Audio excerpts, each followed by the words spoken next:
இந்த சுதந்திர தினத்தில் நாம் வாழ்த்துக்களாக நாம் எடுத்துக்கொள்ள வேண்டிய ஒரு விஷயம், அன்று இங்கிலாந்து என்ற ஒரு நாட்டின் அடிமைப்பிடியில் மட்டும் சிக்கித் தவித்த நம் நாடு இன்று உலகிலுள்ள அனைத்து நாட்டு உணவுகளுக்கும் அடிமையாகி கிடக்கிறது. நம் நாட்டு உணவு கலாச்சாரத்தில் இருந்து வெளியேறி பன்னாட்டு உணவு கலாச்சாரத்திற்கு அடியெடுத்து வைக்கும்போது நமது உடலின் உள்ளுறுப்புகள் என்னென்ன சீரழிவுக்கு உள்ளாக்கப்படுகின்றன கேளுங்கள். அத்தனையும் ஏதோ ஒரு வெளிநாட்டு உணவுகளின் பிடியில போய் நம்ம சிக்கியிருக்கோம். ஒரு பசிக்கு சாப்பிடக்கூடிய உணவு எங்கேயோ வெளிநாட்டில் குதிரைகள் சாப்பிடக்கூடிய தானியமாக தான் வரணுமா? இல்லைன்னா நம்ம உடல் ஆரோக்கியமாக இருக்கணும்னா எங்கேயோ ஒரு குளிர் பிரதேசத்தில் விளையக்கூடிய மரத்துல அதுல விளையக்கூடிய காய்களிலிருந்தும் அதுல விளையக்கூடிய விதைகளிலிருந்து தான் நமக்கு கிடைக்க வேண்டுமா?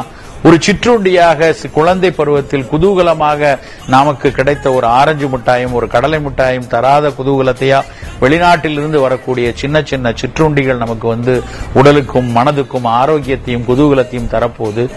இப்படி அதையெல்லாம் தாண்டி உடல் ஆரோக்கியமாக இருக்க வேண்டும், ஊட்டமாக இருக்க வேண்டும்.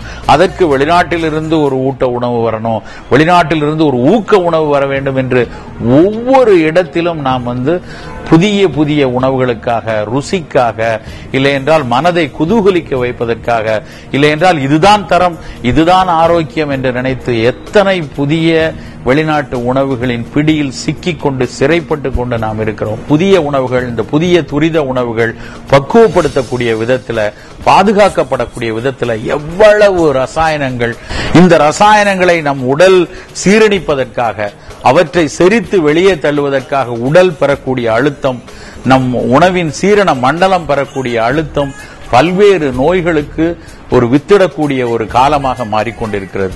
இந்த சுதந்திர தினத்தில் நாம் வாழ்த்துக்களாக நாம் எடுத்துக்கொள்ள வேண்டிய ஒரு விஷயம், வெளிநாட்டு அந்நிய வணிக உணவு பிடிக்குள் நாம் சிக்காமல் நம் நாட்டு உணவை போற்றி வாழ்வது மட்டும்தான். அனைவருக்கும் சுதந்திர தின வாழ்த்துக்கள்.